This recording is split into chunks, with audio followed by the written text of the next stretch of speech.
అందరికీ నమస్కారం. కార్తీక మాసం స్టార్ట్ అయ్యింది.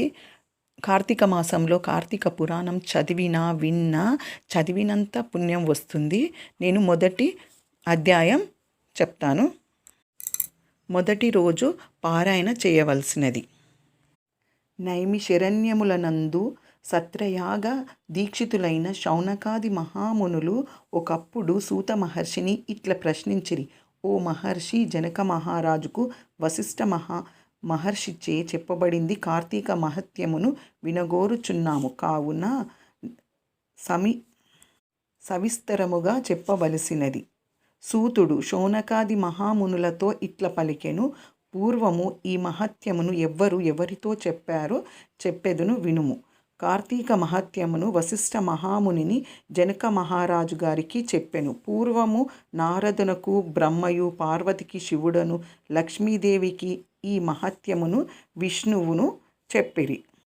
ఈ పురాణ శ్రవణము వలన సమస్త సంపదలు ప్రాప్తించును. దీనిని విన్నవాడు జనన మరణ రూప సంసార బంధమును తెంచుకొని మోక్షమును పొందును. ఒకానొకప్పుడు దైవవంశము సిద్ధాశ్రమమునకు పోవుచున్న వశిష్ఠ మహాముని జనక మహారాజు గృహమునకు చేరెను.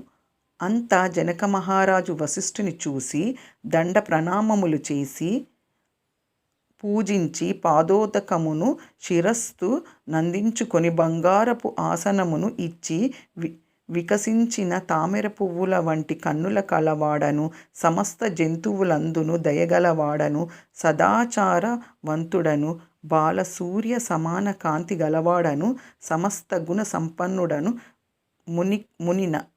మునిన భక్తివానమున ఇట్లని విన్నవించెను. మీ దగ్గరము వలన నేను ధన్యుడనైతిని. నేను చేయవలసిన పుణ్యం ఇంకేమీ లేదు. ఇప్పుడు మా పితరులందరూ తృప్తి నొందినారు.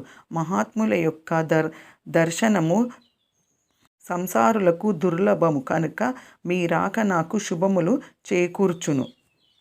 జనకుడిట్ల పలికిన తర్వాత వశిష్ఠ మహర్షి వికసించిన ముఖము గలవాడై దయతో కూడినవాడై సంతోషించి చిరునవ్వు నవ్వుచూ రాజుతో నిట్లనెను.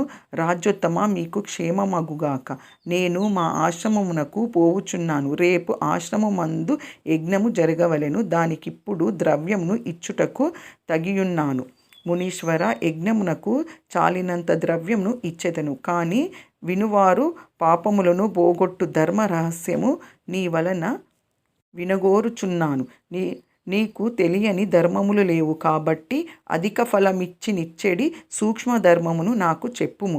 కార్తీక మాసము సమస్త మాసములు కంటేను సమస్త ధర్మముల కంటేను ఎట్లధికమైనదో దానిని వినగోరుచున్నాను. మీకంటే ధర్మము చెప్పువారు లేరు. వశిష్ఠముని చెప్పుచున్నాడు. రాజా, పూర్వమందు పుణ్యమాచరించిన ఎడల సత్యశుద్ధి కలుగును. సత్యశుద్ధి కలిగిన మార్గమందభిలాష కలుగును. కనుక లోక ప్రకారార్థమై ఇప్పుడు నీవడిగినది చెప్పెదము వినుము. విన్నంత పాపములు నశించును. సూర్యుడు తులా సంక్రమమున మందుండగా కార్తీక మాసంలో చెప్పిన స్నానము, దానము, అర్చనము మొదలైనవి మంచి మనస్సుతో ఏది చేసినను అక్షయములగునని మునీశ్వరులు చెప్పిరి. కార్తీక వ్రతమును తులా సంక్రమమును మొదలుకొని గాని కార్తీక శుక్ల పాడ్యము మొదలుకొని గాని ఆరంభించవలెను.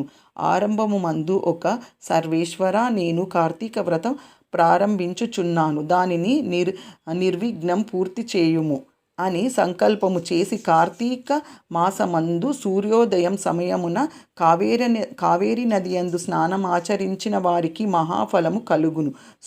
సూర్యుడు తులారాశిని ప్రవేశించిన తోడనే 3 లోకంబులను పవిత్రము చేయుచు గంగానది ద్రవరూపంబున ధరించి సమస్త నది జలములోను ప్రవేశించునది. తులారాశిలో కార్తీక మాసమున చెరువులందున దిగుడు బావులందున హరి నివసించుయున్నాడు.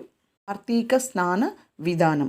రాజా, కార్తీక మాసమందు గంగను నదికి గాని ప్రవహిస్తున్న నీటి వద్దకు గాని పోయి నమస్కరించి హరిని ధ్యానించి కాళ్ళు చేతులు కడుక్కొని ఆచమనము చేసి శుద్ధుడైన మంత్రముల చేత భైరవాగ్నిని పొంది మొలలోతు నీటిలో స్నానము చేయవలెను. తర్వాత దైవ ఋషి పితృతర్పణము ఆచరించి హరిభక్తితో ఆగమర్షణ మంత్రమును పఠించుచు బ్రొటన వేలుతో కొనతో ఊదకమును ఆలోడనము చేసి